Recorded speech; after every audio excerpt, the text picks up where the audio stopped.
vamos a hablar primero que todo de lo que se trata el diseño del implante, ¿ok?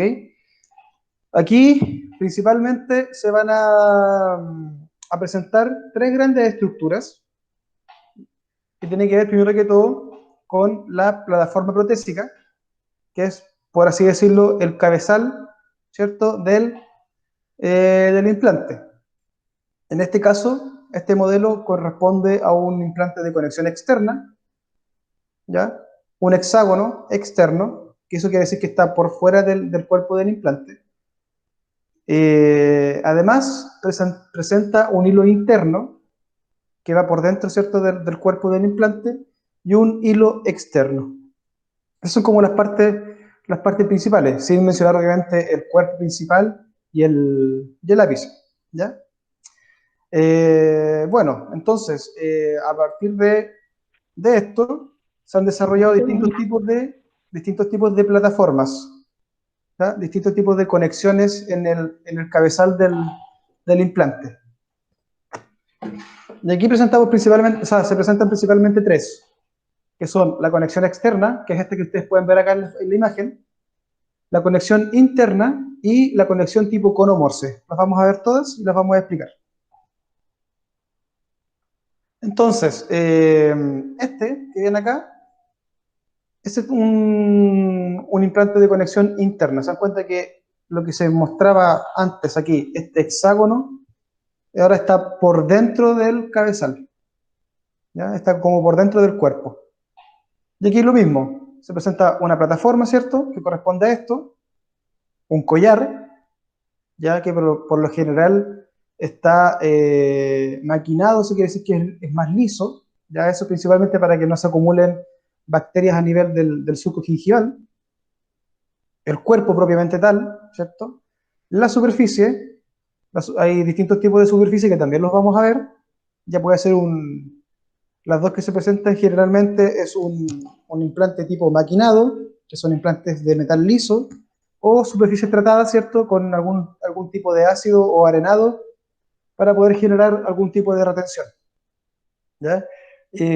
También presentamos las estrías, ¿cierto?, o el hilo, que permite, ¿cierto?, la inserción de este implante en el tejido óseo, y el ápice, que también nos va a facilitar dependiendo el tipo de ápice que se presente, ya sea un tipo cónico o un tipo cilíndrico, o más circular.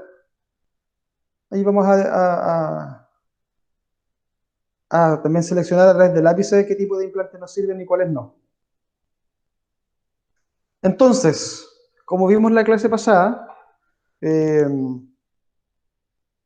vimos que el implante, ¿cierto?, ya moderno lo creó el sistema Branemack, ¿cierto?, el profesor Branemack, y él creó este implante de conexión externa, fue su primer prototipo, y lo patentó, ¿cierto?, a través de la empresa Nobel, que es la mayor productora de implantes a nivel mundial.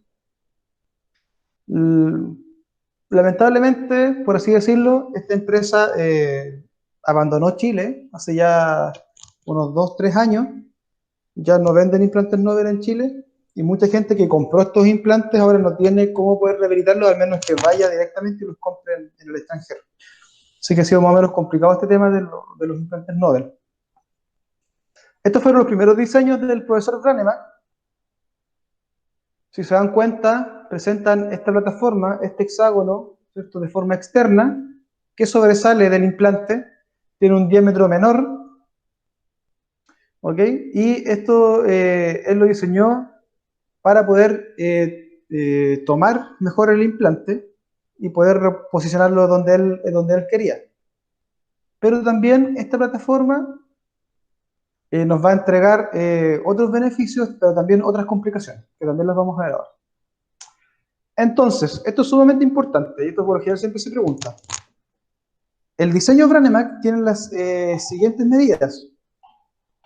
Su cuerpo, el cuerpo del implante, mide 3,75 milímetros de diámetro. Después nos vamos a la plataforma, que ustedes pueden ver que es más ancha que el cuerpo, Y esa plataforma mide 4,1 milímetros. Pedro, ¿tiene puntero láser para ir mostrando las distintas partes? Déjame ver aquí si es que lo tengo. La aplicación lo tiene. No sé No, creo que si... la aplicación no la tiene. Pero PowerPoint tiene. Ya no me pidáis tanto. No es que para que vaya explicando así como la plataforma, cuáles son las partes. Espérate. No sé dónde Abajo a está la el izquierda punto. siempre hay como una pestañita. Y ahí dice puntero láser. Acá está. Ahí Ya, está. aquí. Entonces, eh, les mencioné, ¿cierto? El cuerpo 375, que es todo esto, ¿ya?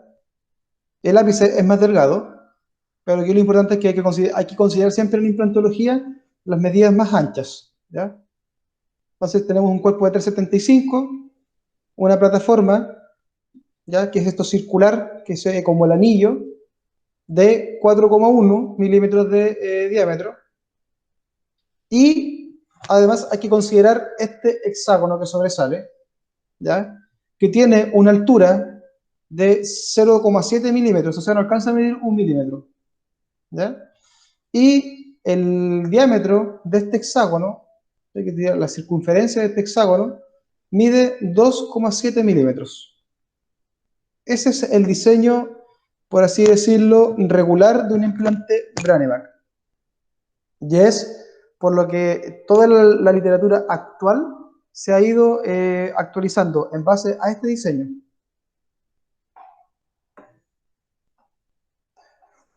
Actualmente existen pocos implantes de conexión externa, aparte de los Nobel que siempre tienen su diseño, pero casi la mayoría de las marcas ya no las utilizan, a excepción de esta empresa brasileña que es Neoden, que también los usa y los usa principalmente para prótesis fijas completas, ¿ya? No lo usa para unitarios, para piezas unitarias. De hecho, cuando se diseñaron estos implantes, la idea era principalmente colocar implantes en pacientes de dentados totales. Nunca se pensó en colocar implantes para pacientes de dentados parciales. Por eso que Branevac en todos sus estudios tiene puesto estos implantes, pero de forma total, para prótesis totales. Todos los pacientes de él eran de dentados totales. Después, con los nuevos diseños, se fueron, ¿cierto?, dando algunas indicaciones que permitieron colocar piezas unitarias o parciales. ¿Ya? El Titamax, lo mismo, tiene una plataforma regular, ¿cierto?, de 2,7, 4,1 y un cuerpo de 3,75. Y lo bueno de esta plataforma que es una plataforma regular y tiene una compatibilidad universal. O sea, la mayoría de estos implantes son compatibles entre ellos, entre las distintas marcas. Y eso es bueno del punto de vista de que si tú tienes un aditamento de una marca, puedes usarlo en otro implante, aunque no se recomienda del todo, pero es factible. Pero esta es la gran complicación del hexágono externo. A la hora de instalar nuestro pilar, era el implante y atornillarlo. Al recibir fuerzas laterales, ¿cierto? Presenta desalojos. Ya se degenera un juego ahí entre la superficie del tornillo y la superficie de la plataforma. Y eso nos va a generar varias complicaciones. Primero que todo, la posibilidad de generar tanto mucositis como una perimplantitis por el acumulo de bacterias que van a ingresar en los distintos desalojos. Y también el sobreesfuerzo, ¿cierto? Una fuerza lateral muy grande nos puede generar la fractura del tornillo adentro del implante, y eso ya es una complicación. Porque si es un tornillo que ya está torqueado, ¿cierto? Apretado, removerlo es un poco difícil.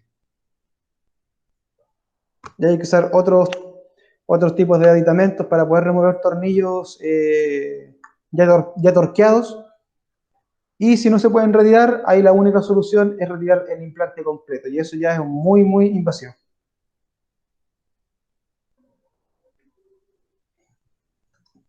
Esto es lo que se genera por el residuo, ¿cierto?, de las fuerzas laterales en un implante de conexión externa. Si ustedes pueden ver, se puede ver esta reabsorción ósea en forma de copa, ¿ya? Que esto principalmente se generaba en un principio a esta altura, entre la unión, ¿cierto?, del metal con la plataforma del implante. Aquí se generaba esta reabsorción y con el tiempo esto obviamente va avanzando a medida que el implante va recibiendo estas fuerzas. Este tipo de reabsorción se llama indexación, ¿ya? Esto es lo que se conoce como la indexación. Reabsorción en forma de copa en piezas con conexión externa.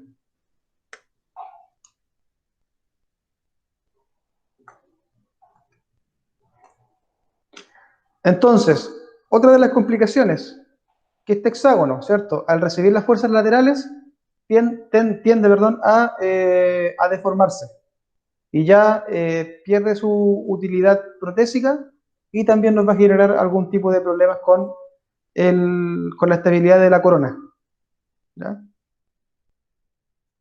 Y obviamente con el tiempo, ahora últimamente se han ido desarrollando conexiones externas con distintos diámetros en las diferentes marcas que los diseñan.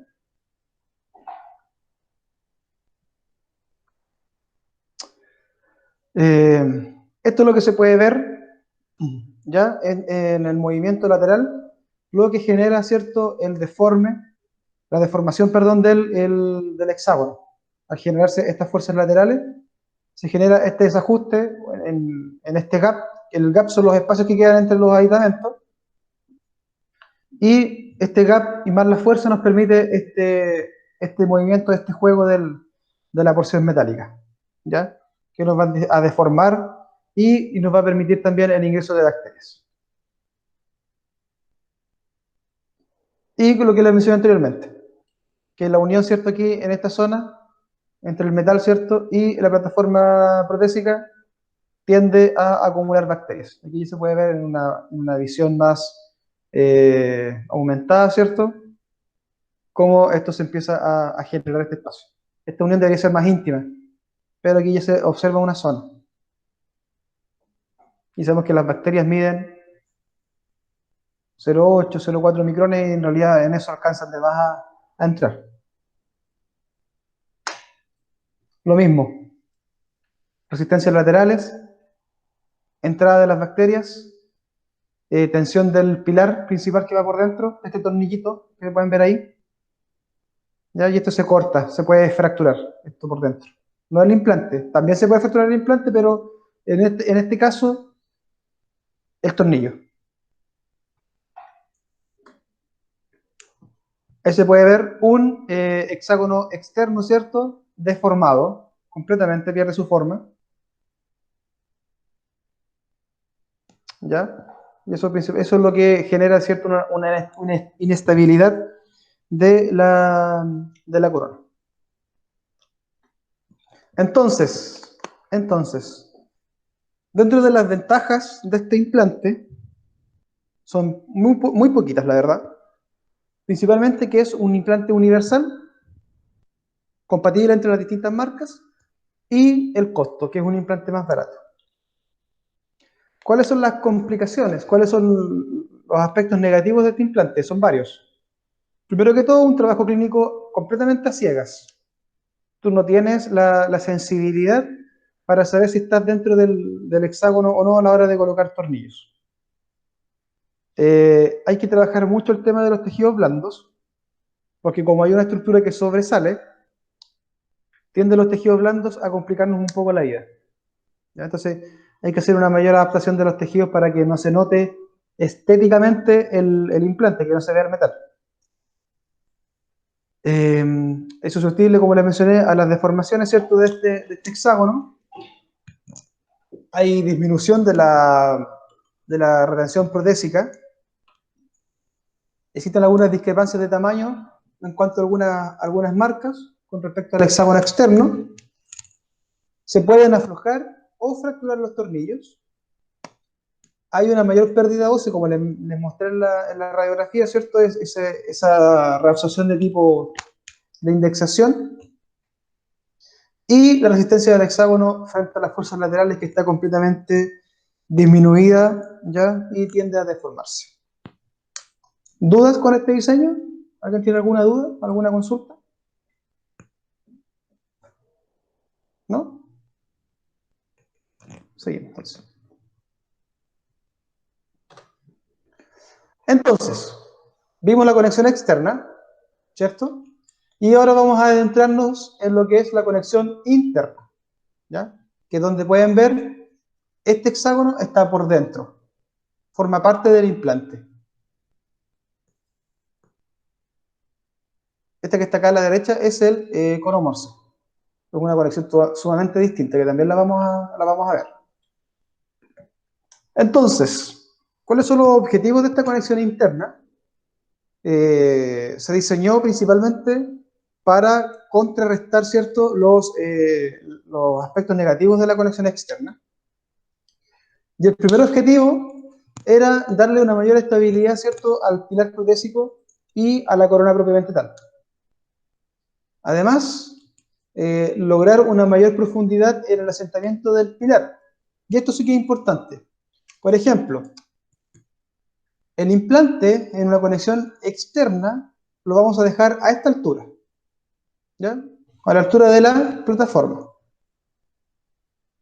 ¿Ok? Entonces, el gap del tornillo, el espacio que se genera entre el tornillo y el hexágono y la plataforma, está por sobre el tejido óseo y, como lo vimos, va a haber una mayor reabsorción. ¿Ya? En cambio, en la conexión interna, si dejamos el implante con la plataforma, ¿cierto?, a este nivel de hueso, donde tengo el puntero, el gap se genera aquí abajo. Hay mucha menos tensión y no se va a generar esa reabsorción tan grande como se genera en la conexión externa. ¿Se entiende eso?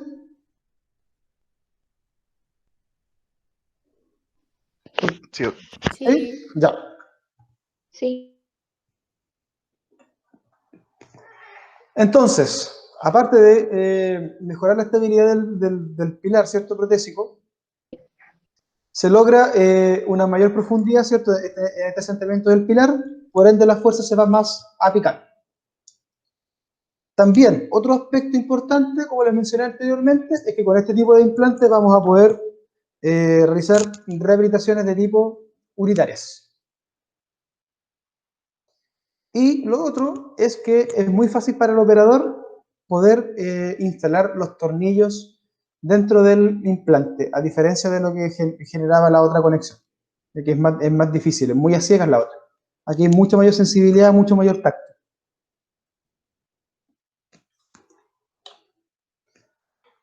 ¿Ya? Entonces, dentro de los aspectos positivos, vamos a tener una mayor estabilidad de la prótesis.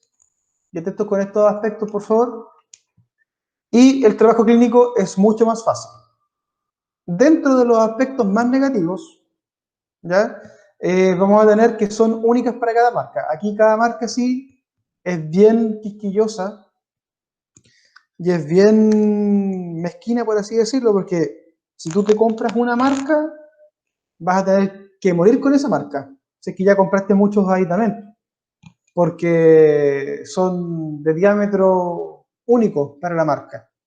Por ejemplo, no sé, bueno, lo vamos a ver, pero por ejemplo, hay implantes que tienen plataforma 3.5 y hay otra empresa que tiene el mismo implante, pero su plataforma es 3.7.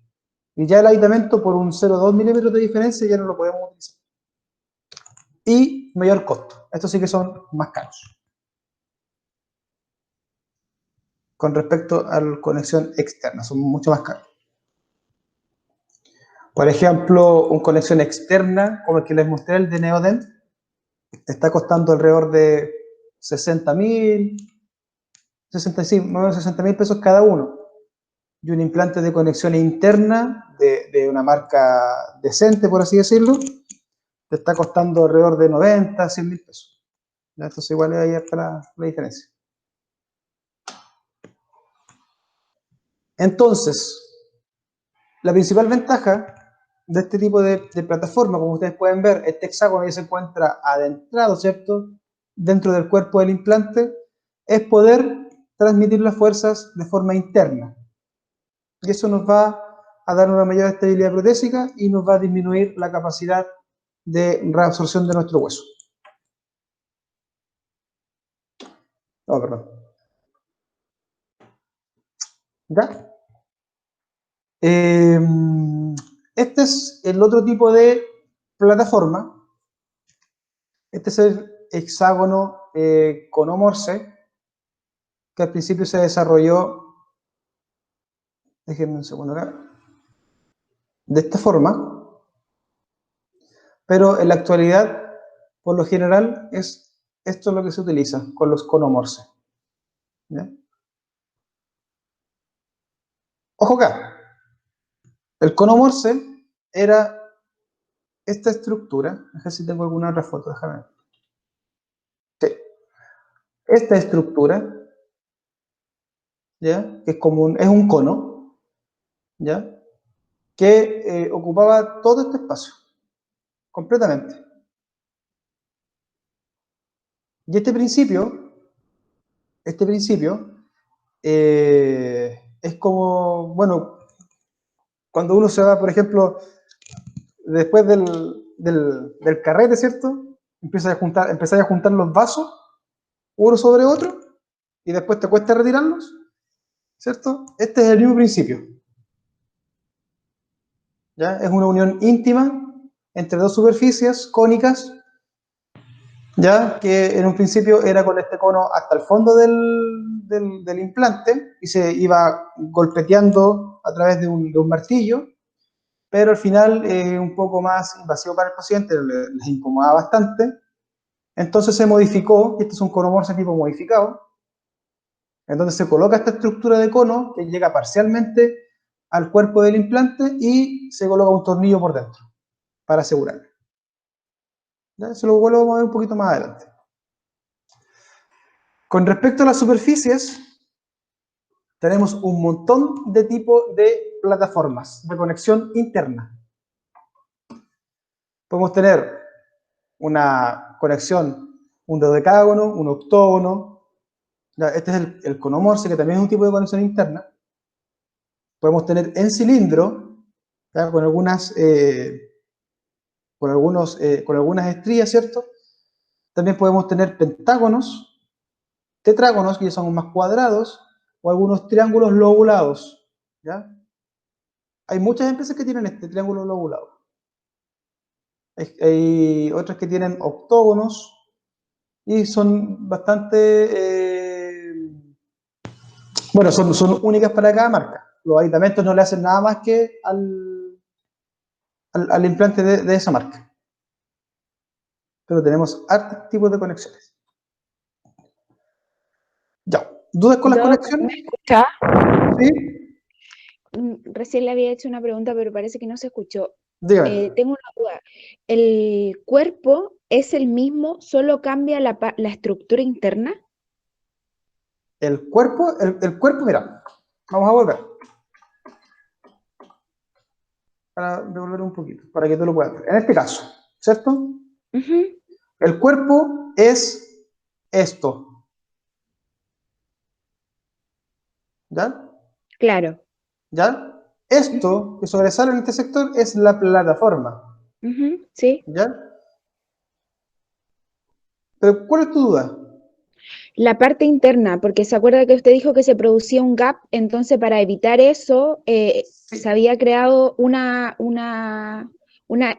anterior, Ya, esa, se había ya. creado una forma interna, entonces esa conexión interna es lo Esa es único la que cambió. plataforma. Esta es la plataforma. Ya, esa Ya, no. plataforma es la que cambió en las conexiones internas. Correcto. Este hexágono que se ve ahí, se fue para adentro. Que lo imaginaron, lo hicieron de otra forma. Y esa conexión interna es Es que, a solamente... ver, es que escucha, para que entiendas bien el concepto. Esta es una estructura rígida, ya que sobresale del implante, Ujú. ¿ya? En el hexágono interno, esto no existe, Ah, ¿ya? ya. No existe. Es como que está invaginado, o hay una preforma, ¿cierto? Pero el hexágono lo trae el pilar después, Ya. ¿ya? El hexágono viene, aquí no, po, aquí tú ves que solamente el pilar y el tornillo, ¿ya? Y el hexágono te lo entrega el implante. En cambio, en la conexión interna, tú tienes un hexágono como el calzo, por así decirlo, del hexágono, Ujú. ¿ya? Y el hexágono lo trae el tornillo después, el Ya. pilar. El pilar trae el hexágono, Ya. ¿ya? Esto amarillo es todo un cuerpo, que es lo que trae la prótesis después, ¿ya? Ya, súper. El hexágono interno solamente te trae el calzo para este hexágono. Eso se llama hexágono interno, ¿ya? Ya, No ahora sé si sí me quedó respondo, claro. no sé si respondo tu pregunta. Sí, súper. ¿Sí? Ya, ok. Ya, sigamos. Entonces, el cuerpo del implante. Eh, Esto es re importante, por lo general siempre se pregunta. Vamos a clasificar a los implantes según su diámetro. Y vamos a tener tres clasificaciones importantes, que son la NP, la RP y en este caso está mal escrito acá, es la WP, ¿ya? Que son, NP significa que son los narrow, que son de diámetro reducido, ¿ya? Entre un diámetro de 3.3 a 3,5 milímetros. Los regular, perdón, que son los que más se utilizan, ¿ya? A ver, voy a volver un poquito. Los narrow, obviamente los vamos a ocupar en zonas donde haya poco ancho de hueso, ¿cierto? Pero no está indicado en este tipo de implantes colocar quizás un implante para un molar, porque son muy delgados. Por lo general los narrow los ocupo para laterales superiores o para incisivos inferiores. Yo creo que esa es como la utilidad de los narrow. Los RP, que son los regular, que son los que más se usan, van de un diámetro de 3,75 a 4,3 milímetros. Por lo general los regular en algunas marcas llegan hasta el 4,5 o 4,7. ¿Ya? Pero si el implante ya mide más de 5 milímetros, vamos a hablar de un implante tipo wide, un tipo ancho. Esas son las tres clasificaciones. Y ahora último, se han desarrollado estos implantes que son los mini implantes, ¿ya? Que son implantes que miden menos de 3 milímetros de diámetro y que tienen algunas indicaciones específicas. Por ejemplo, ¿para cuándo lo utilizamos? Por lo general, igual para incisivos inferiores donde tengo poco ancho o para ortodoncia, ¿ya? Ahí sí que lo ocupamos harto en ortodoncia. Como como ortodoncia y también para cuándo lo pueden utilizar es para provisorios, ¿ya? Ustedes colocan todos sus implantes, por ejemplo, colocan todos los implantes regulares, pero no los querían dejar cargados, ¿cierto? Con una prótesis encima del tiro para que cicatrizaran bien. Entonces se colocan un par de implantes, mini implantes, para soportar la prótesis por un tiempo. Y después ustedes los pueden sacar o los pueden dejar en boca y no hay ningún problema. Con respecto a la longitud, tenemos implantes bastante cortos, ya que pueden ir desde los 4 milímetros, ya que estos generalmente se colocan en las zonas posteriores a la altura de los senos maxilares, y por lo general los que más utilizamos nosotros son entre 12 y 10 milímetros. Por ahí andamos lo más cercano. Y tenemos implantes que pueden llegar a medir entre 35 y 50 milímetros, que son los implantes cigomáticos, ¿ya? Como pueden ver acá, implantes que van anclados a el hueso malar o cigomático, ¿ya?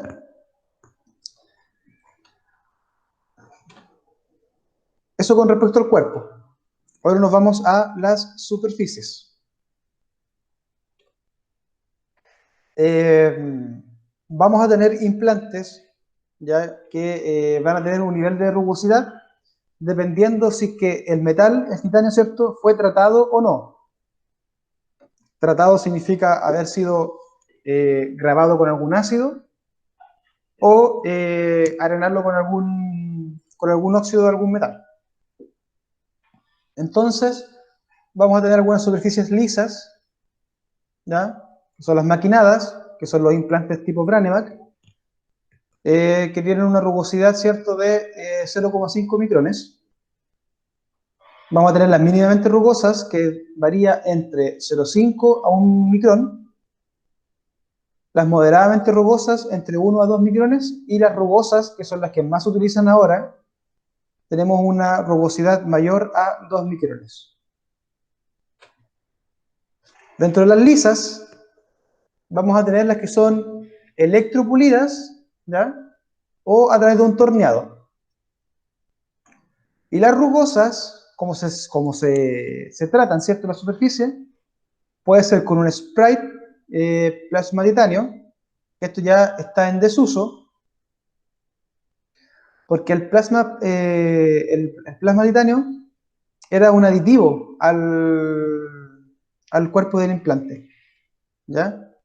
En comparación a estas otras que siguen, que son sustractivas, o sea que eliminan parte del metal, con el arenado o con el grabado.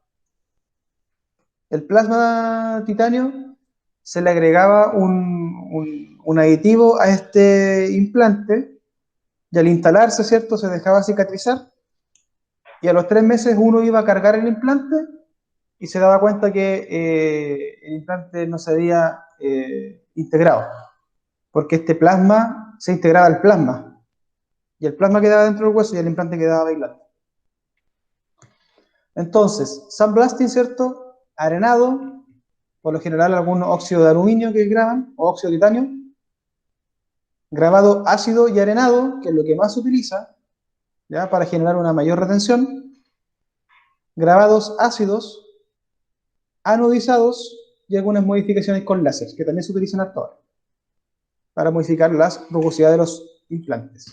Por ejemplo, aquí tienen un implante maquinado, que es como el implante Branevac, ¿cierto?, que es como un tornillo, es como metal pelado, polido, y así se ve al microscopio, o sea, tiene muy poca rugosidad, muy muy liso. En comparación a estos implantes, ¿ya? Por ejemplo, este es arenado, solo arenado. Pueden ver que ya se genera algún tipo de retención del implante, ¿ya?, en el cuerpo del implante. Este es arenado más, no, este es grabado ácido, perdón, grabado ácido. En el grabado ácido también se genera una gran retención del cuerpo del implante, y en este implante tenemos un arenado con un grabado. Y aquí se nota, el patrón es sumamente distinto. Queda como una red, ¿ya?, en comparación a las retenciones que se generan con este tipo de tratamiento. Cuando se combina el grabado y el arenado, el implante queda como una especie de red, ¿ya? ¿Y eso para qué? A ver, aquí me gustaría que participaran. ¿Para qué creen ustedes que se hace esto? ¿Para qué? ¿Cuál es la finalidad de poder grabar un implante y generar estas retenciones?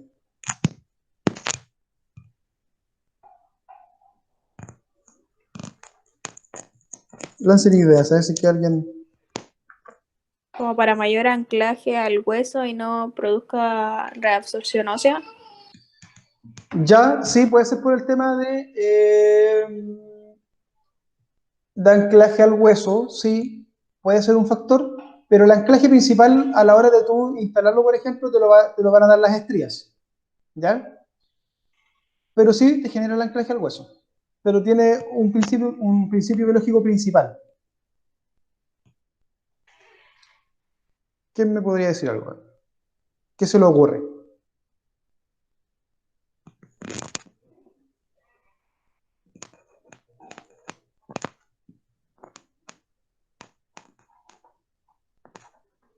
¿No? ¿Nadie?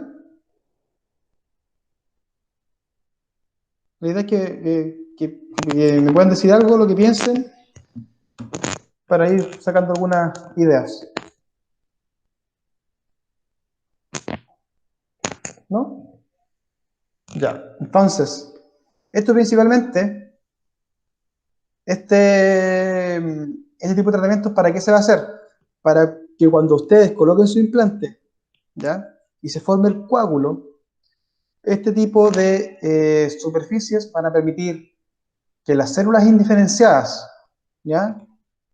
O los osteocitos que están ¿cierto? Circundando, puedan generar hueso, ¿ya? A partir de la superficie del implante, ¿ya? Y se los voy a mostrar en otra foto después. Bueno, aquí tenemos más implantes tratados, ¿cierto? Con superficie, y ahí podemos ver la diferencia entre un tornillo maquinado y un implante ya tratado con grabado ácido y arenado. Este implante es muy bueno. Este implante es un implante de marca Zimmer, que es un implante trabeculado, como ustedes pueden ver, igual que un panal de abejas, ¿ya? ¿Y cuál es la gracia de este implante? Que ustedes al instalarlo, el hueso se forma en el cuerpo del implante, o sea, se va a formar dentro del implante el hueso. Tiene un espacio aquí solamente para la instalación del tornillo y el resto está completamente abierto para poder ingresar hueso. ¿Cuál es la complicación? Es que una vez que lo instalan y esto se integra, ¿cierto? Removerlo es imposible, así que tienen que colocarlo en la posición exacta.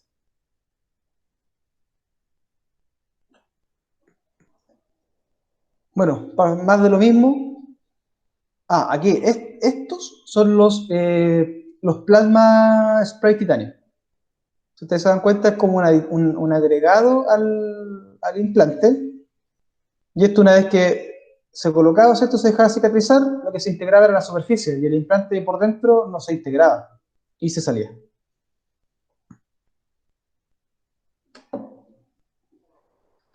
Igual es mejor.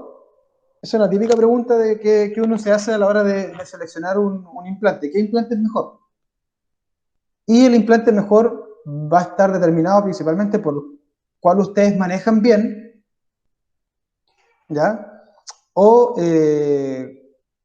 cuál está indicado para una situación en particular. Eso es como que la importancia de esto. Saber seleccionar bien un implante. No es llegar y poner tornillos por ponerlo. Y aquí en Chile existen un montón de marcas.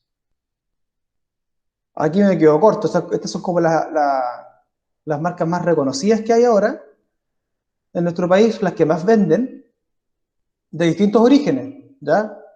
Por ejemplo, tenemos Zimmer, que es americana, Straumann, alemana, ¿cierto?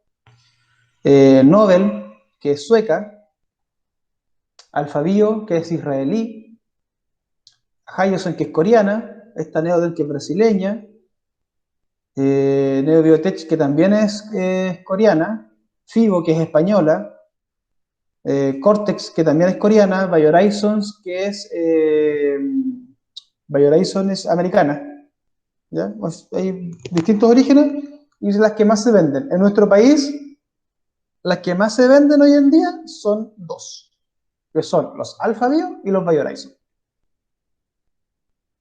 Son los implantes que más se venden. Y cada uno tiene indicaciones distintas, pero cada marca ya está diseñando casi todos los modelos de implantes, así que tú te puedes quedar con una marca y tener todos los tipos de implantes, ¿ya? Esa es como la ventaja hoy. Por ejemplo, Zimmer, que es una marca que he trabajado harto, es una marca bastante reconocida, pero lo negativo dentro de Chile es que es una marca cara. Ya es una marca bastante cara. La idea es que mostrar algunas marcas que se venden acá en nuestro país. Por lo general, Zimmer tiene esta esta plataforma de hexágono interno, que ustedes pueden ver claramente cómo este calzo de hexágono está por dentro de la plataforma del implante. ¿Ya? Este es un implante Zimmer, también TSB, con su tomador. Esto es bastante útil, ¿cierto? Para poder llevar el implante a posición a través del contraángulo. Ustedes toman dentro de su caja quirúrgica, siempre van a tener un tomador de implantes, y a través de este calzo que viene dentro de la cápsula donde vienen los implantes, ustedes lo toman y lo pueden llevar a boca, para que no tomen el implante con los dedos y no lo contaminen. ¿Ya? Lo mismo, por ejemplo, aditamentos que más se utilizan. Esta es la conexión, ¿cierto? Este es el análogo del implante, perdón, este es el análogo del implante. El análogo corresponde a la réplica del implante que ustedes colocan en hueso. ¿Ya? Esto ustedes los compran para después tomar las impresiones, ¿cierto? Y traspasar la misma posición del implante al modelo. ¿Ya? Esta es la réplica del implante. Y estos son los tornillos de cicatrización, que los pueden poner en el mismo momento de la cirugía o los pueden poner después. Eso se los voy a explicar en otras diapositivas que tengo más adelante. Pero este es un aditamento bastante importante que sí o sí tienen que ocuparlo dentro del proceso. Marca FIBO, otra marca bastante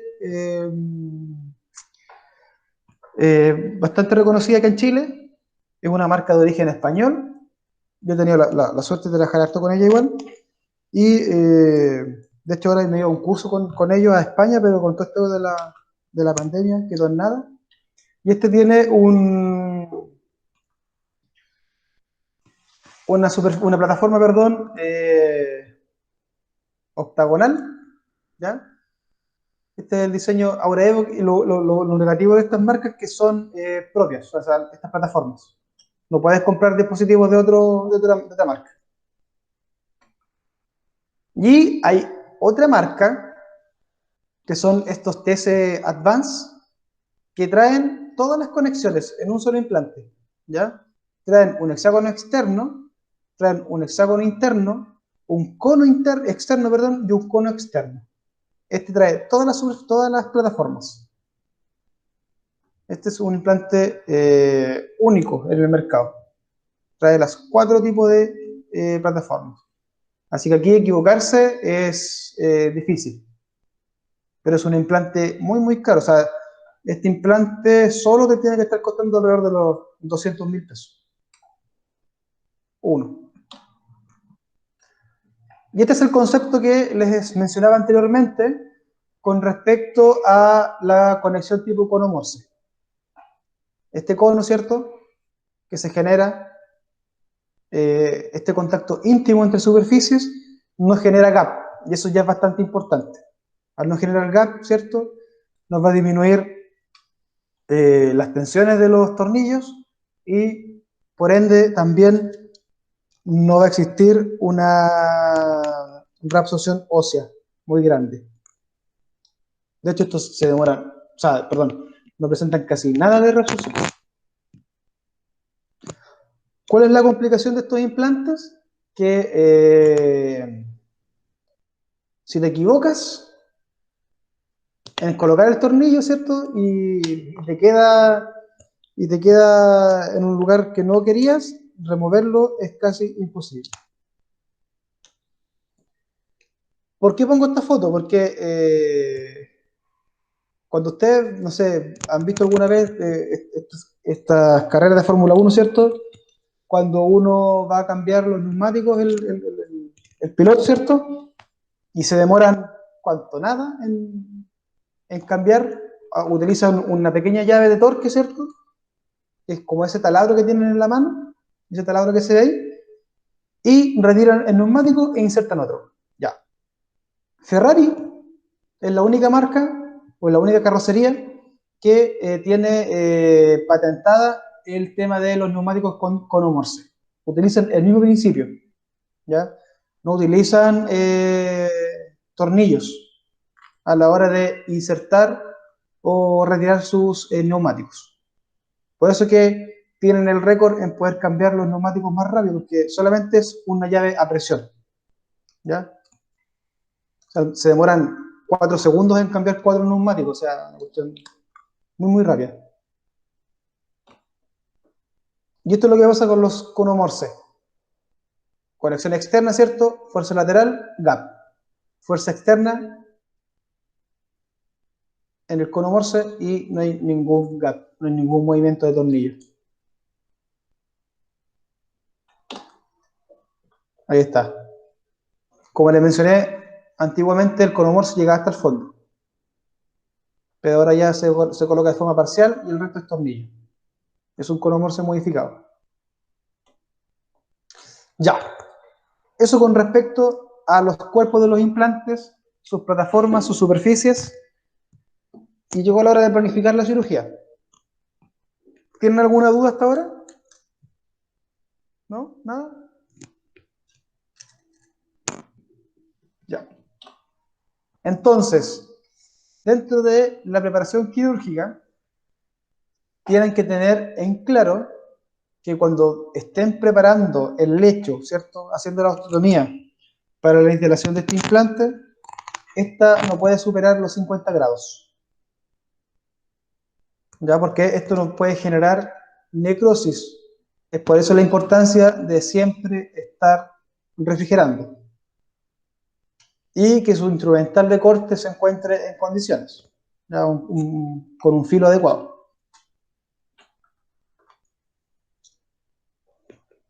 Tenemos la guía, ¿cierto?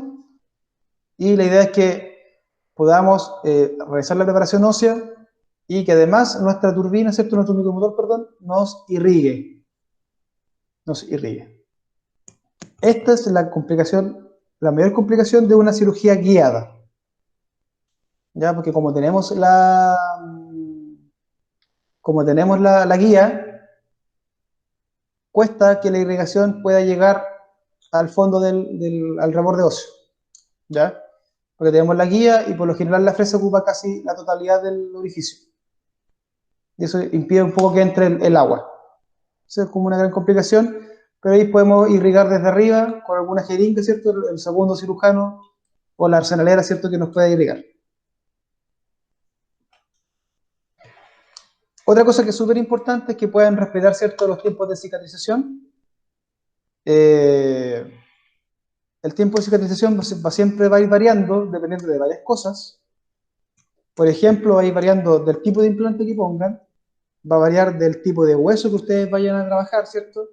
Ya ustedes ya deberían saberse las clasificaciones óseas, ¿cierto? Dependiendo de la calidad del hueso. Según también el torque que le entreguen al implante y si es que van a poder hacer o no una carga inmediata, diferida o tardía. Y esos conceptos igual los vamos a ver ahora. ¿Ya? Ahí tenemos un implante con carga inmediata. Es un incisivo central. Por lo general las piezas anteriores o las dejamos con provisorio. O sea, sí o sí tengo que dejarlo con provisorio. No vamos a mandar a un paciente a la casa sin un central.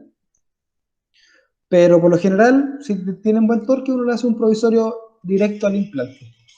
Y eso se llama un implante con carga inmediata. Y como les mencioné la clase pasada, tenemos que siempre pensar en la futura rehabilitación. ¿Ya? No solamente en colocar el implante donde haya hueso. Tenemos que pensar en la rehabilitación, cómo el paciente va a ocluir, los perfiles de emergencia de esta corona. Eso es bastante importante a la hora de planificar. Bueno, ¿qué tenemos que evaluar?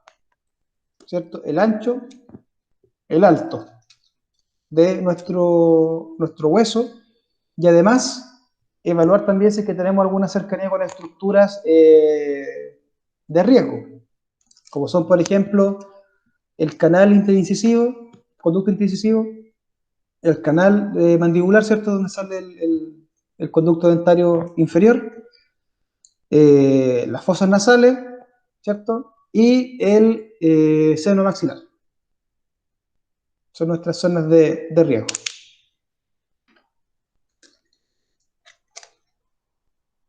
Esto es como lo vemos, ¿verdad? Entonces, ¿qué tenemos que evaluar a la hora de la planificación de nuestro tejido óseo? Tenemos que ver si hay alguna presencia de alguna patología en la zona que van a implantar, ¿cierto? No pueden colocar un implante en una zona que haya algún quiste, porque el implante no se va a integrar, ¿ya? Además, la calidad y la cantidad ósea para evaluar qué tipo de implante vamos a poner y qué periodo de cicatrización, perdón, vamos a utilizar. Y además, la posición y orientación de nuestros implantes. Bueno, de ahí nosotros vamos a utilizar, dentro de la planificación del implante, vamos a planificar cuál es el largo adecuado, cuál es el ancho adecuado, la angulación adecuada para nuestro implante. Y por eso también la importancia de tener unas buenas guías radiográficas. O sea, no pueden hacer un procedimiento de este tipo sin solicitar los exámenes correspondientes. Como en este caso. ¿Ya?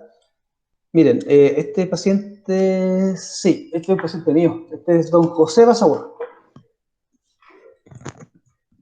Tiene ausencia, bueno, ya este paciente ya lo terminé.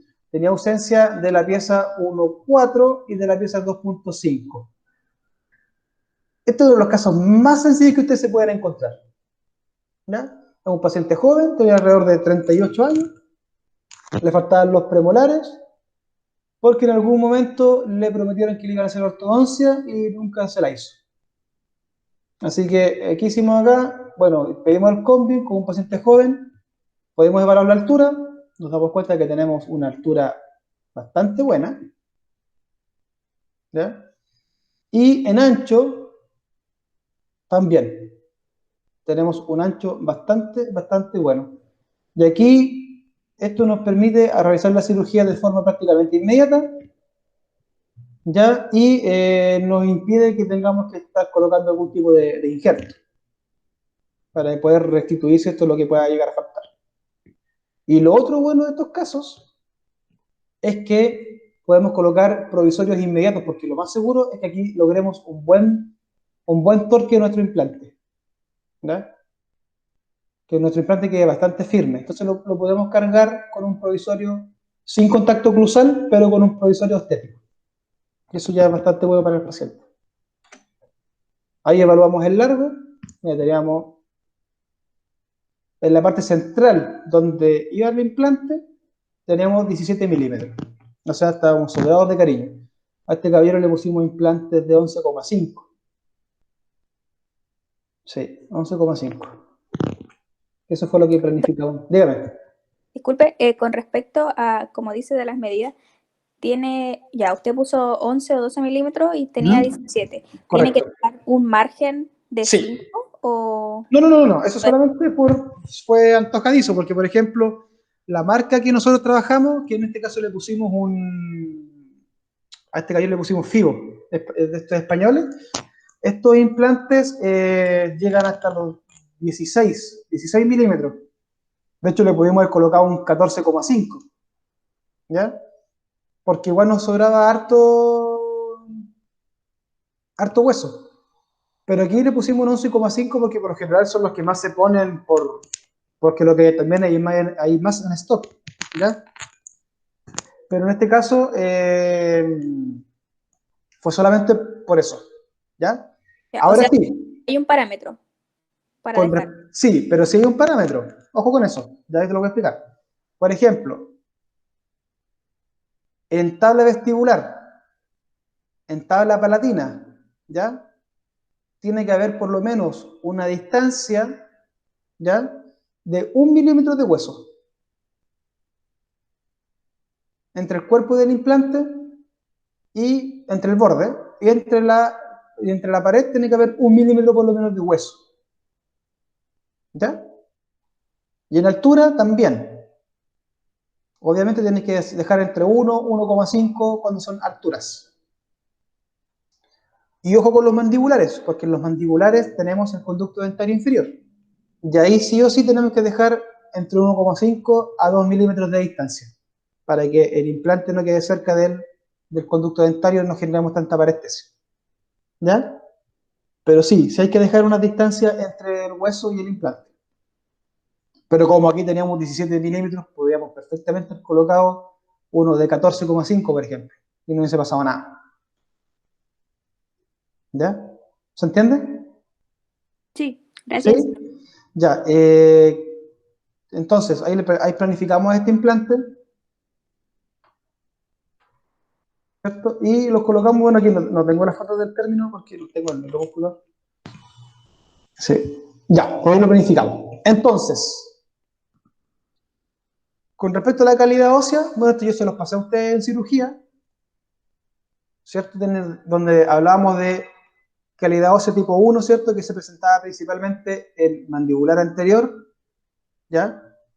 Que tipo 1 es un hueso bastante denso, con muy poco hueso esponjoso y mucha cortical. Esto principalmente donde colocamos los implantes, ¿cierto?, mandibulares de los incisivos, y vamos a colocar por lo general implantes de diámetros chicos. Tipo 2, maxilar anterior, ¿ya?, que es con un poco más de medular. Los tipo 3, que son en mandibular y maxilar posterior. Y los tipo 4, que es donde está la zona de la tuberosidad.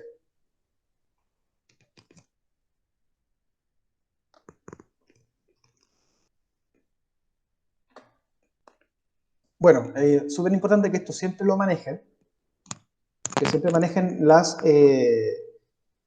distancias mesodistales y los largos de las piezas, ya, para que también tengan una idea de cómo están los espacios que tiene el paciente con respecto a las necesidades.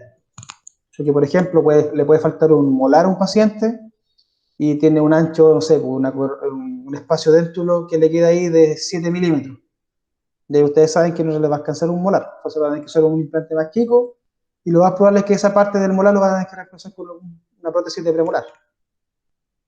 Eso es bastante común. Lo mismo, tienen que saberse las distancias, es súper importante eso.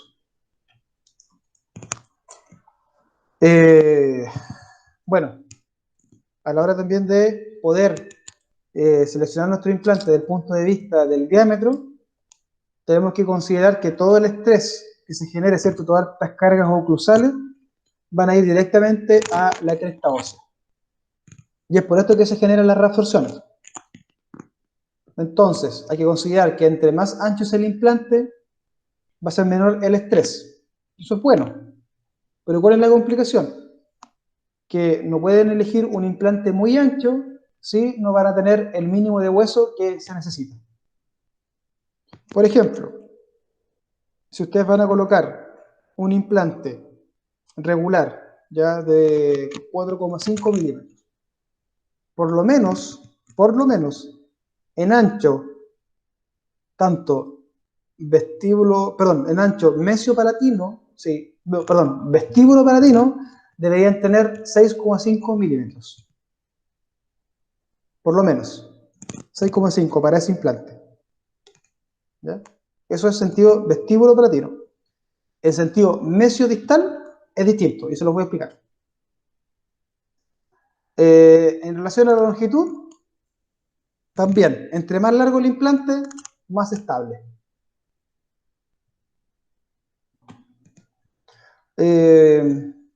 Lo mismo, o sea, en resumen, tratar de elegir siempre el implante más ancho y más largo, siempre y cuando nos deje ese reborde residual. ¿Ya? No sacamos nada con elegir un implante de 5 milímetros si tenemos 6, por ejemplo. Ahí no nos va a servir de nada.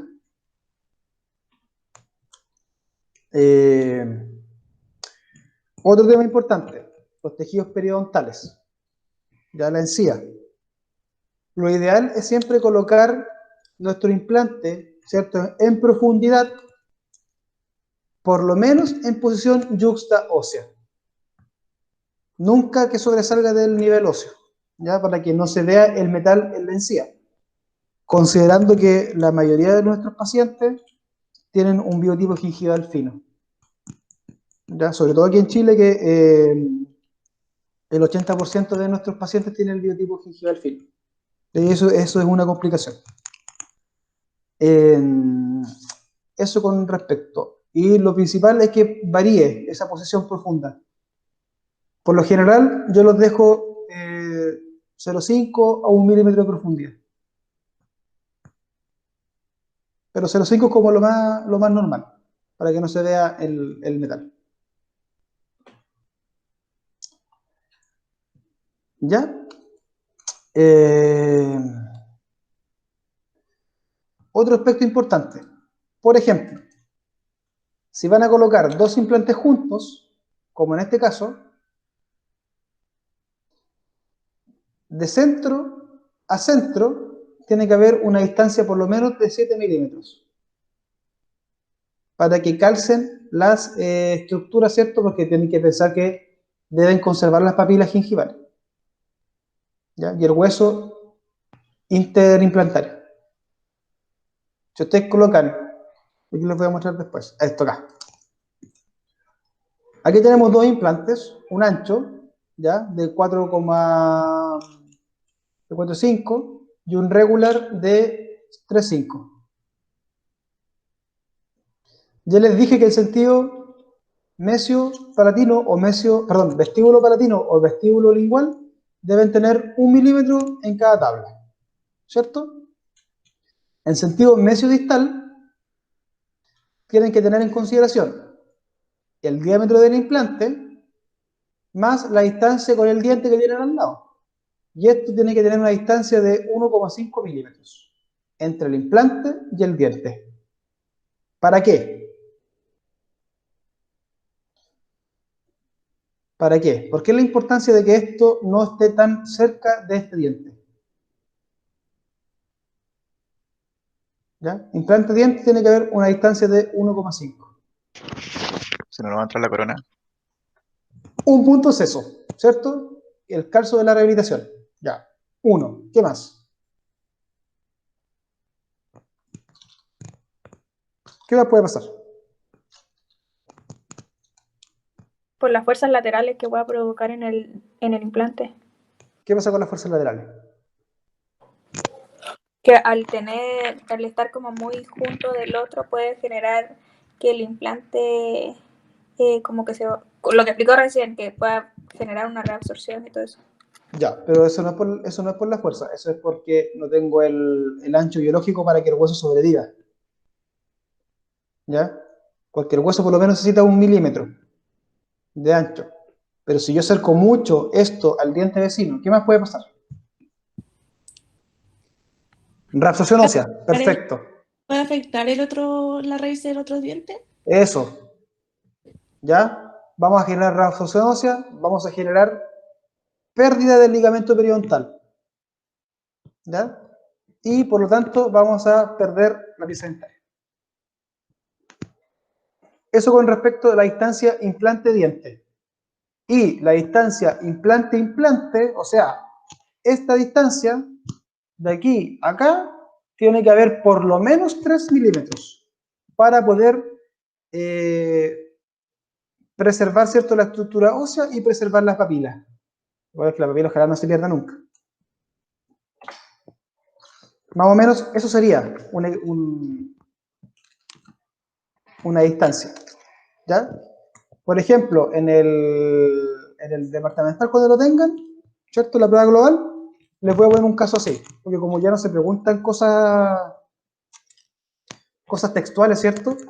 La idea es que apliquen. Entonces yo les voy a preguntar, ¿cuál es la distancia mínima que ustedes deben tener para colocar 3 implantes, ¿cierto?, de tales anchos? Y ahí ustedes tienen que sacar la cuenta. Tienen que considerar que debe haber 1,5 de aquí a acá de aquí a acá tienen que haber 3 milímetros, y de aquí a acá tienen que haber 1,5 milímetros. Y ustedes tienen que sacar la cuenta. ¿Ya? Esa es como la aplicación. Lo mismo acá. Van a tener el diámetro de su implante, tienen que medir la distancia 1,5, 1,5 y las distancias de 3 milímetros entre implantes. Entonces, dentro de los procedimientos quirúrgicos que podemos realizar, tenemos 3. El más común, lo que más hacemos por lo general, son cirugías de 2 etapas. ¿Ya? También podemos hacer cirugías de una etapa o cirugías de extracción inmediata. ¿Ya? Extracción del diente y colocación del implante inmediata. En la misma sesión. ¿Ya? Entonces vamos a ir viendo cada uno. Vamos a evaluar nuestro hueso, ¿cierto? La calidad del hueso que tenemos. 1, 2, 3, 4. Lo mismo. Y procedemos. Por ejemplo, este es el bifásico. Vamos a preparar nuestro lecho, ¿cierto? Colocamos nuestro implante. Le colocamos una tapa de cierre, ya para que no entre ninguna bacteria, no entre ningún cuerpo extraño al implante. Lo tenemos que lavar, ¿cierto? Obviamente, tratar de dejarlo con la menor cantidad de sangre posible. Tapamos y cerramos. Cerramos colgajo. Ese es el bifásico, ¿ya? Porque, obviamente, para acceder nuevamente al implante tenemos que hacer una nueva cirugía en 2 fases. ¿Ya? Entonces, se coloca el implante, tapa de cierre, se cierra. El implante queda bajo, todos los aditamentos quedan bajo encía. Eso. Colocamos el implante y cerramos con su tapita de cierre. Eso es bifásico. Como en este caso, igual que le mostré en la clase pasada, ¿cierto? Todo esto, estos implantes quedaron sumergidos, se cerró y se espera el tiempo de cicatrización para poder colocar, ya puede ser o una rehabilitación provisoria, ¿cierto? O la definitiva. Aquí tenemos el unifásico, o de una etapa. No, miento. Esta es la siguiente etapa. Aquí, cuando volvemos a abrir, ¿cierto? La segunda fase de la cirugía, sacamos la tapa de cierre y colocamos un pilar de cicatrización. Y este pilar de cicatrización queda expuesto, o sea, se ve en el medio bucal. Y ojalá que este pilar siempre sea más alto que la encía, ya para que la encía no lo invada. Tiene que quedar ahí. Y esto por lo general se hace a los 3 meses de colocado el implante, ¿cierto? Le tomamos una radiografía, vemos que no haya ninguna complicación, que está completamente integrado y le colocamos un pilar de cicatrización. ¿Para qué se hace esto? Principalmente para empezar a cargar al implante, ¿cierto? Y para generar ¿cómo se llama? Un perfil de emergencia. Ya que quiere decir que la encía se vaya enanchando un poquito para poder recibir la corona. Eso por lo general se hace después en la siguiente etapa. Se colocan los pilares de cicatrización. Ya esta sería nuestra cirugía de 2 etapas. Entonces, ¿cuándo va a estar indicado este protocolo bifásico? Principalmente cuando tenemos implantes con un torque muy bajo, ¿ya? Cuando tengamos una calidad ósea también de mala calidad, por lo general, lo hacemos en tipo hueso 3 y hueso tipo 4. También vamos a utilizar un protocolo bifásico cuando vayamos a colocar un injerto óseo. De hecho, lo que hago la mayoría de las veces es primero colocar el injerto, ¿ya? Sin implante, solamente injerto para generar, ¿cierto?, la zona de recepción. Espero 3 meses y después recién coloco el implante. Y de ahí puedo esperar 3 meses más. O sea, es un proceso bastante largo. Y también vamos a utilizar protocolo bifásico en pacientes que sufran alguna parafunción, ¿ya? Bruxismo, pues, generalmente.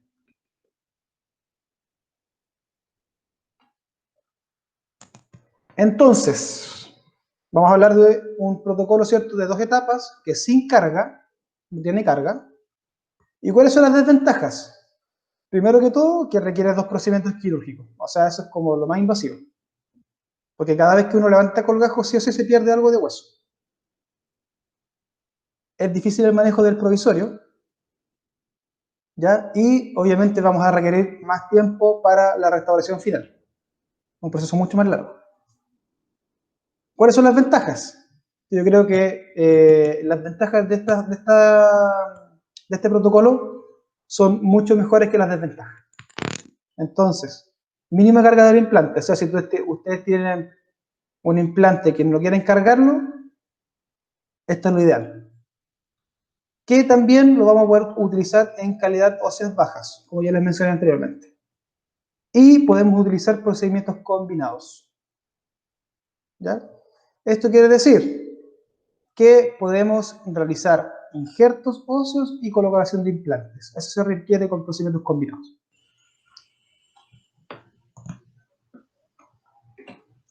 El unifásico. Preparamos lecho, colocamos implante y dejamos pilar de cicatrización directo, sin tapa de cierre. Y dejamos el pilar expuesto inmediatamente. También puede ser colocación del implante y colocación de un provisorio. Se coloca un pilar provisorio en el implante y se fabrica un provisorio, pero ese provisorio sin carga, sin oclusión. Entonces, ¿cuándo vamos a utilizar este protocolo? Para cargas tempranas, las ventajas, ¿cierto? Tejidos gingivales que tienen un mayor tiempo de cicatrización, entonces le podemos hacer este protocolo, y lo bueno es que requiere una sola cirugía. ¿Cuál es la desventaja? La restauración provisional. Aquí sí que es muy difícil hacer un provisorio. Porque ustedes se imaginarán que uno abre acá, ¿cierto? Hace su implante, lo coloca, y después sobre esto que está sangrando mucho, hay que colocar un pilar provisorio, y después de eso colocar acrílico fluido para que se pueda generar, ¿cierto?, la forma del provisorio. Hay que estar rebasando, puliendo, el acrílico se te llena de sangre, y es bastante complejo. Es bastante sucia esta técnica. Por eso, idealmente, esto utilizarlo en pacientes con hueso tipo 1 o hueso tipo 2. Y principalmente yo dejo provisorios cuando son piezas anteriores. Si no, no dejo provisorios. O sea, espero que cicatrice. ¿Ya? Entonces, Doctor, dígame. cuando habla de pilar provisorio, ¿es lo mismo que el pilar de cicatrización? No. El pilar provisorio es un pilar como el de la corona, ¿Ya? pero es provisorio, es plástico por lo general, y uno lo talla, como para poder Ah, asentar una corona encima. ya. ¿Ya? Tiene un hexágono, ese pilar, que calce con el implante, y para arriba la estructura por lo general es plástica. También hay de metal, son más caros y son más difíciles de trabajar porque tenéis que estar, obviamente, desgastando con la fresa y el metal, pero por lo general usamos plástico. ¿Ya? Utilizamos estos pilares plásticos, se tallan como un muñón, igual que un muñón, y encima de eso se coloca la corona acrílica.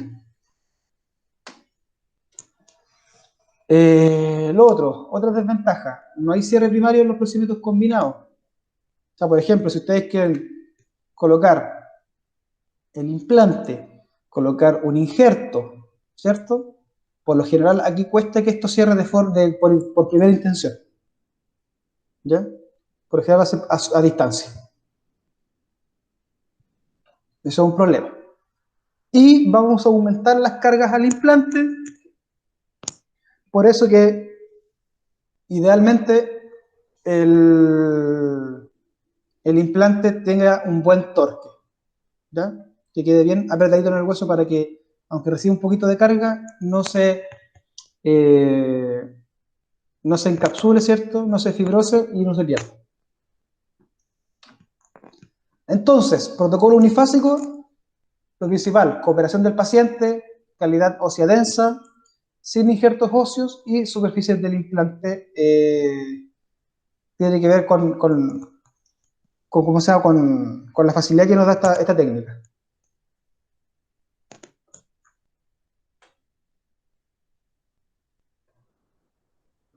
Colocamos el implante, ¿cierto? Colocamos un pilar provisorio y encima la corona. Algo así. Operamos recién, abrimos este colgajo, levantamos acá, colocamos el implante, se le colocó un pilar encima y encima de esto se talló y se hizo el provisorio acrílico inmediatamente. Y esto es bastante sucio porque todo esto de aquí abajo cuesta mucho pulirlo, ¿ya?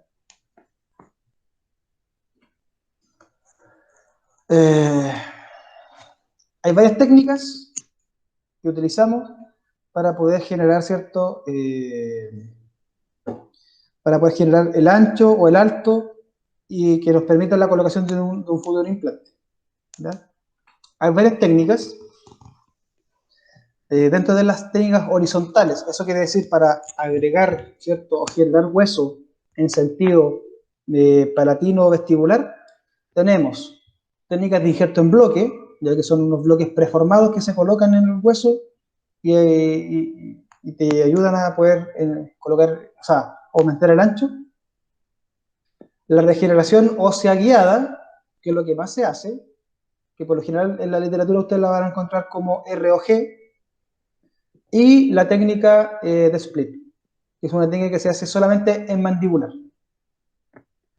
Dentro de las técnicas verticales, vamos a tener la elevación del seno maxilar, que es lo más común, y esta elevación del seno la podemos hacer de forma lateral, ¿ya? O desde crestal, o sea, desde el reborde. Hay otra técnica que está bastante de moda hoy en día, que también es para aumentar, para elevar, ¿cierto?, el piso del seno maxilar, que se llama oseodensificación, que es una técnica bastante buena para algunos casos. Y también en técnicas vestibulares, perdón, en técnicas verticales, podemos realizar técnicas con injerto en bloque. Eso es un bloque, ¿ya? Tenemos pérdida del ancho, no nos da, es mucho lo que hay que regenerar, entonces con un injerto particulado, ¿cierto?, no nos alcanza, entonces tenemos que colocar un bloque, ¿ya? Aquí en este caso se pusieron 2 bloques, y después de eso se rellena con injerto particulado alrededor, para sellar los espacios. ¿Ya? Se coloca ahí, el particulado. Se rellena todo esto con particulado, y este bloque le da sostén a esto, a todo esto. Esta es la split. Esto se hace solo en mandibular. Se levanta el colgajo. Ustedes pueden ver que tenemos una cresta bastante fina. Y aquí con un disco quirúrgico, se pasa por todo el reborde, por el centro. Se pasa un disco, obviamente de un ancho que te permita evitar, ¿cierto?, el canal mandibular, para no pasar a llevar el nervio dentario inferior. Se hace el corte y se empieza a preparar los lechos para los implantes, y con estos osteótomos que ustedes ven acá, ustedes colocan el osteótomo y se realizan unos pequeños golpeteos y se empieza a enanchar el hueso, ¿ya? Te da el ancho para colocar los implantes, hay unas fresas especiales para esto, y después se rellena con tejido óseo particulado.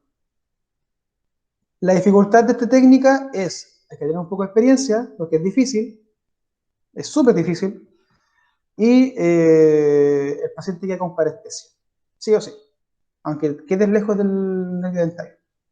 Y eso es una complicación para el paciente. Por lo menos te queda entre 3 meses más o menos con parestesia. Y acá tenemos lo que se hace más comúnmente, que son las ROG, ¿cierto? Con tejido óseo particulado. Sin olvidar, sí, chicos, que después de colocar cualquier tipo de injerto, hay que colocar una membrana.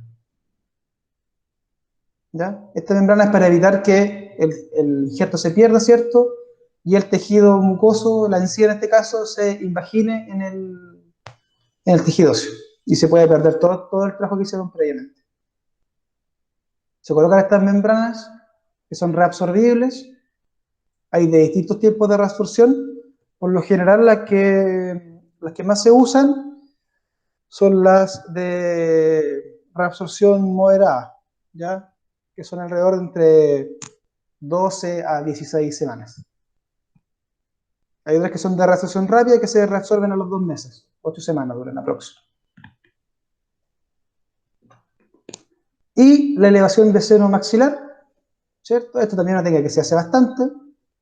Se hace una ventana por el costado, ¿cierto? Del maxilar. Se hace una preparación, se hace una fractura en tallo verde y se levanta el seno con mucho cuidado porque el seno es bien blandito. Es como, el seno maxilar es como estas telitas que ustedes pueden ver cuando pelan un huevo duro, así como una telita. Así más o menos es la textura del seno maxilar. Entonces hay que tener mucho cuidado porque se puede romper muy fácilmente.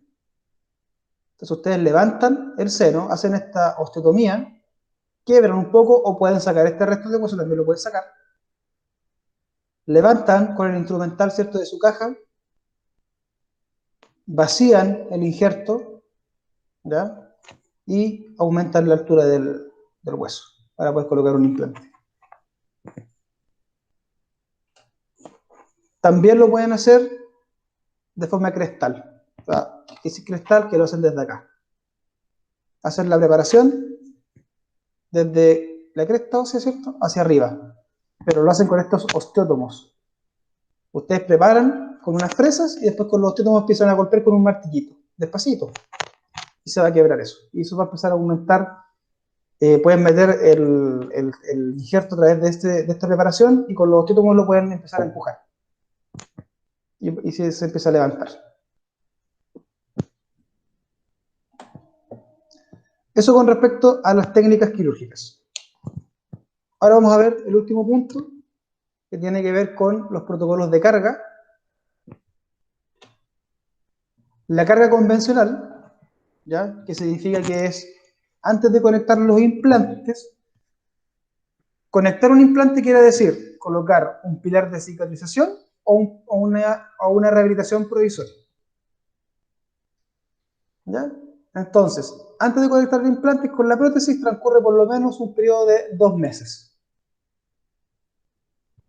Dejamos nuestro implante, ¿cierto?, cicatrizando y en 2 meses lo cargamos. Eso es una carga convencional. La carga temprana quiere decir que una vez que ustedes coloquen el implante, se espera entre 1 semana y 2 meses. ¿Ya? Y la carga inmediata, los implantes se conectan a la prótesis dentro de la semana siguiente a su colocación. Cuando hablemos de carga temprana, hay un punto en el que nunca van a poder cargar un implante, ¿ya?, que es a las 4 semanas. O sea, por ningún motivo pueden cargar un implante a las 4 semanas. ¿Ya? Por un tema biológico, por un tema mecánico. Ustedes cargan un implante a la semana y lo pierden. Perdón, a las 4 semanas. Así que dentro de esta carga temprana, o lo cargan entre la primera y la tercera, o después de la quinta. ¿Ya? Pero nunca a la cuarta.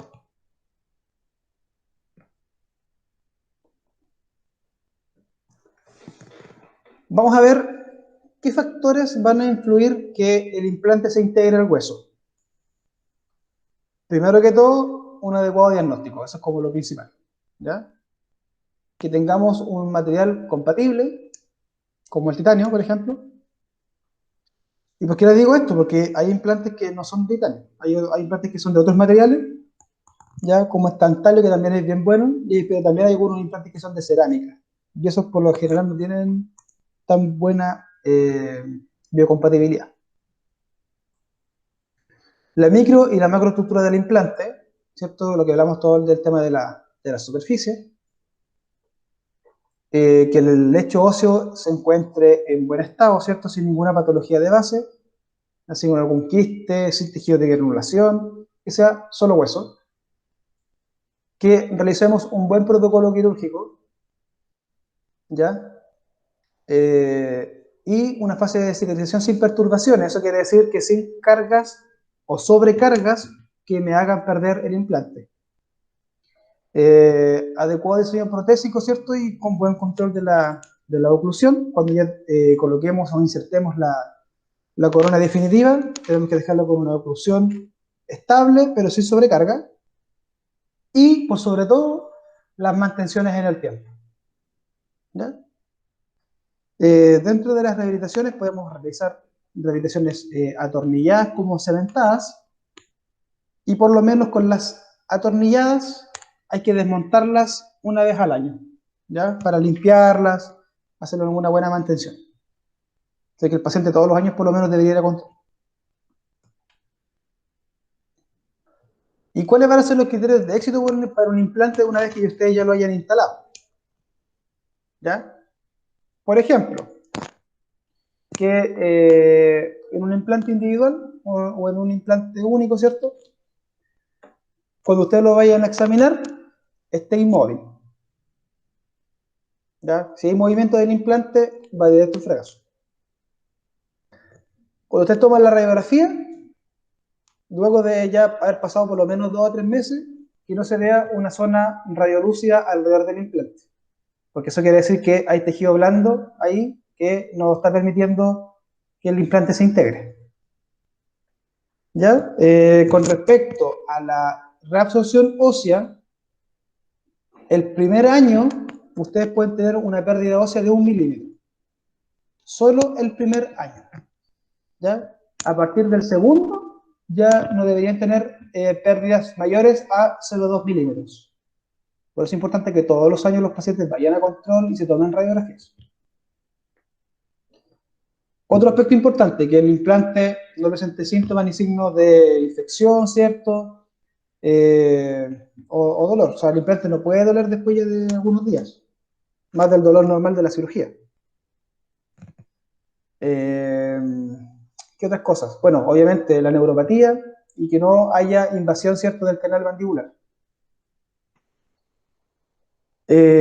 Bueno, con respecto a la tasa de éxito del implante, tiene que haber éxito por lo menos a los 5 años de un 85%. O sea, en 5 años la sobrevivencia de los implantes debe ser de ese número. Y después de los 10 años, por lo menos de un 80%. Del total de pacientes que ustedes vean. Si es que el día de mañana se dedican a esto. Pero por lo menos tienen que tener ese rango de éxito. Menos que eso, están haciendo algo mal. Eso es como lo importante. Entonces, ¿cuándo vamos a indicar un implante por sobre alguna otra rehabilitación? Cuando haya disminución del área de soporte, ¿ya? Porque por lo general necesitamos áreas de soporte para recepcionar, ¿cierto?, una prótesis removible. Cuando haya una baja tolerancia de los tejidos blandos, ¿cierto? Además de un gran reflejo nauseoso, pacientes que necesitan, por ejemplo, una prótesis total y no la toleran por el tema del reflejo nauseoso. Una incapacidad psicológica para el uso de la prótesis removible. Una rehabilitación de brecha sin usar piezas naturales, eso igual es importante, porque muchas veces le entregamos como opción a los pacientes hacer una PFP, ¿cierto? Una prótesis fija plural. Pero eso significa desgastar piezas naturales que podríamos evitarlo si es que colocamos un implante. Y en cuanto a valor, estamos casi muy parecidos.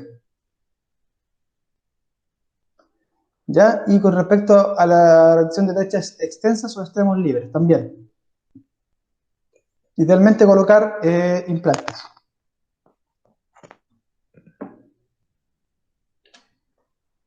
Este es el último punto ya, estamos en la última diapo. Vamos a tener alguna serie de complicaciones, se nos pueden presentar. Estas pueden ser quirúrgicas, protésicas, periimplantarias, pérdida del implante o estéticas. Dentro de las quirúrgicas podemos generar problemas neurosensoriales, como le he dicho, invadir, ¿cierto?, algún nervio. También podemos presentar algunas hemorragias, hematomas, podemos desvitalizar dientes vecinos, ¿ya? Si que dejamos el implante muy cerca del diente, podemos perforar corticales, eso es muy común, pasa harto, pero por eso siempre cuando ustedes entren a un pabellón, siempre tienen que llevar un injerto óseo y una membrana, aunque no la vayan a ocupar, porque eso puede pasar. Fracturas mandibulares y alguna embolia. ¿Ya?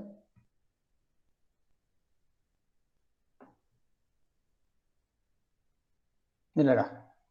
Fractura de la cortical, el implante quedó por fuera y al tiempo se expone, porque quedó en contacto con la mucosa. Decide reaccionar. Acá, hematomas.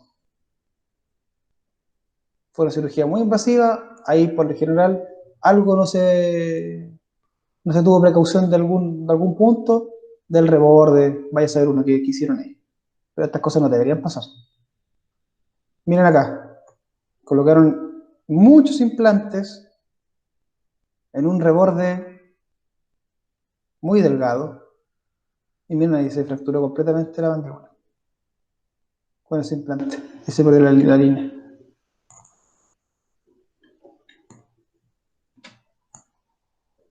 Complicaciones lipoprotésicas, que pueda tener poca retención, ¿cierto? Dependiendo de la plataforma o del torque que ustedes le hayan dado a su prótesis. Algunas complicaciones lipoestéticas, fonéticas o mecánicas. ¿Ya? Que al paciente tanto le cueste hablar o le cueste ocluir o comer. También pueden presentar fracturas del tornillo, fracturas también de la superestructura, ¿cierto?, de la corona propiamente tal, o desprendimiento de la porcelana. ¿Ya? Y fractura del implante, que también pasa, y harto, por sobrecarga. Fracturas de la corona, por lo general esto pasa por dejar estas zonas con contactos muy marcados, ¿ya?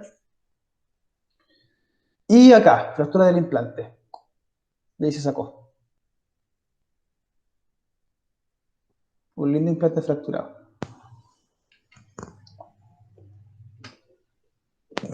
Complicaciones periimplantarias, dehiscencias, ya como la que les mostré delante, que se expone, ¿cierto?, parte del implante.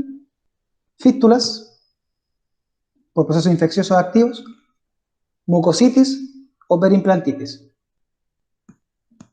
Esto puede ser, como les dije, por sobrecarga, todo lo que es mucositis, periimplantitis, por el ingreso de bacterias, ¿cierto?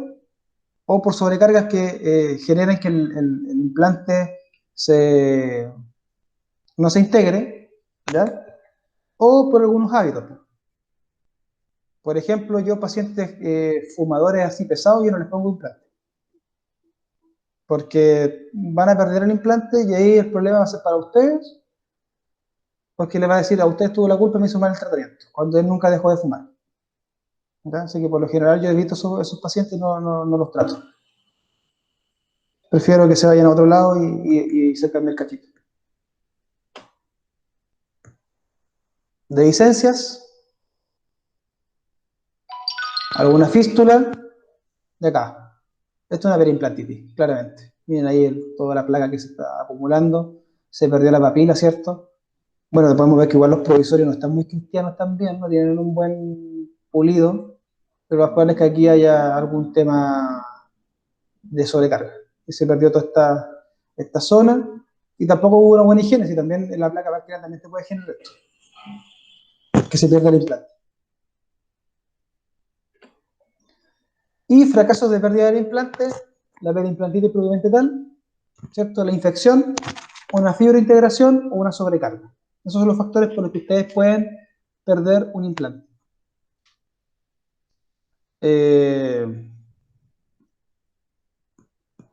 La mayoría del éxito con tratamientos protésicos está dado en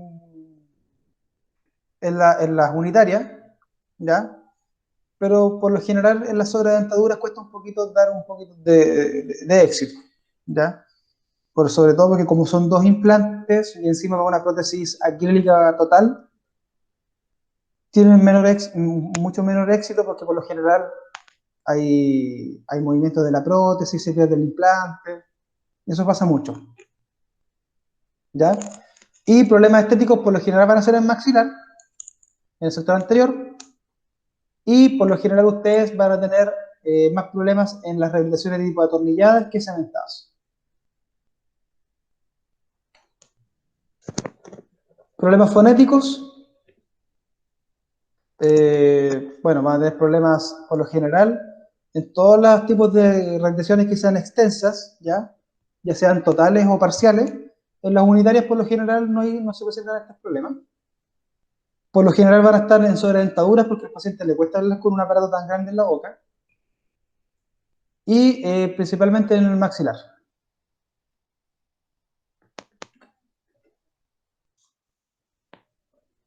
Ahí tenemos algún problema de tipo ya estético, ¿ven? Por el tema del cenit ya no está igual, ¿cierto? La encía muy inflamada y arriba pueden ver un proceso infeccioso. La prótesis total, por lo general, estas se fracturan. Y se fracturan, ustedes pueden ver, a la altura del canino, que es donde van los implantes.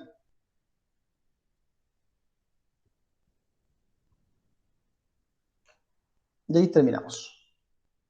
Esa es la clase. ¿Dudas? ¿Quedó todo claro?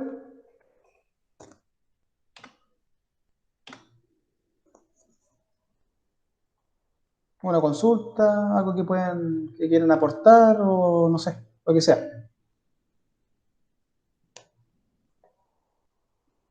¿No?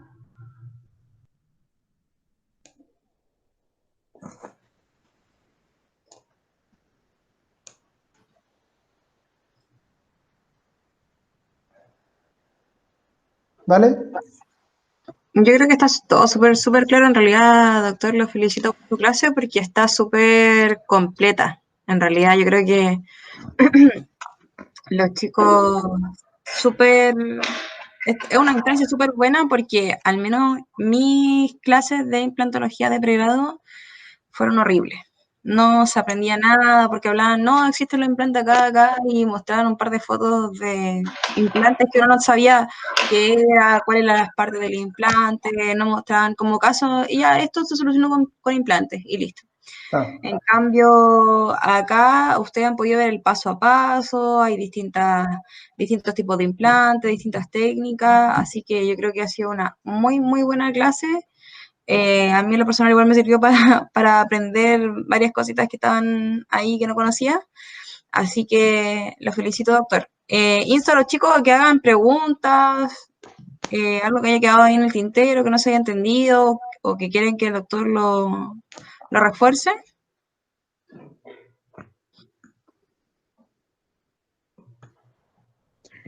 Doc, los implantes que tenían esa como superficie hexagonal que sobresalía, ¿esos ya están en desuso o igual se siguen utilizando? Van en desuso, ¿ya? Se siguen utilizando cuando, por ejemplo, se utilizan mucho en prótesis que se llaman ad modum Branemack, ¿ya? O prótesis híbridas. Lo pueden encontrar por lo general como prótesis híbridas. Son prótesis totales, de arcada completa, tanto superior como inferior, que aparte cierto, de reponer piezas dentarias, reponen tejido gingival. Entonces, como no se ven estos implantes, por lo general se están usando los de hexágono externo. Hay gente que todavía los usa, pero van en desuso. Ya van de salida del mercado. Son muy pocas las marcas que los producen y ya casi todo lo hacemos con conexión interna y con otros tipos de aditamentos que se han desarrollado para poder hacer este tipo de rehabilitaciones, que son mucho mejores que el hexágono externo. ¿Y se nombran de una forma como en particular? O, ¿A qué te refieres con forma particular? no sé, por ejemplo, si yo tuviera que pedirlo, el que es de hexágono externo o interno, es solamente esa terminología. No voy Claro, a poner un implante de hexágono interno. ¿Así? No, claro, sí, no, sí, solamente eso. ya. Es que esa parte se me había cortado, entonces quería preguntar. Es que, a ver, como les dije, la plataforma interna no solamente va a ser un hexágono, puede tener distintas formas, ¿ya? Pero por lo general las marcas más comerciales te la venden en hexágono, ¿ya? Y doctor, esos de las plataformas internas que sean de hexágono o Ujú, pentágono, claro. ¿varía algo? Sí, varía que, o sea, desde el punto de vista protésico, no te va a variar, no te va a variar mucho. Lo que te complica es el tema de los aditamentos, ¿ya? Que si tú al comprar un implante de ese tipo, te amarras a tener que comprar todos los aditamentos de esa marca. Claro. Entonces, por ejemplo, me ha pasado que me llega un paciente que tiene un implante X y que tiene otra plataforma. Y ahí, ¿qué es lo que hay que hacer? Comprar los aditamentos para ese implante. Entonces, al final, termina siendo un poco más caro para el paciente, porque son aditamentos que uno no tiene. Ah, ya. Pero esa es como la gran complicación. Desde el punto de vista protésico, no debería, eh, no debería complicarte mucho. Ya. ¿Ya? O sea, por ejemplo, esos que les mostré yo, los FIBO, que son una marca española, son exolobulares, o sea, son como una flor con 6 pétalos. ¿Ya? Y esa marca la ocupé en el posgrado y ahora, como les dije, me iba un tiempo ahora a hacer un curso con ellos, pero con todo esto de la pandemia no se pudo. Y ellos tienen un sistema de rehabilitación propio, ya que es bastante novedoso. Y lo bueno es que te compensa en el caso de que tú dejes implantes muy inclinados. Al final tienen un sistema de pilares que te dejan los implantes rectos y esos son bastante buenos.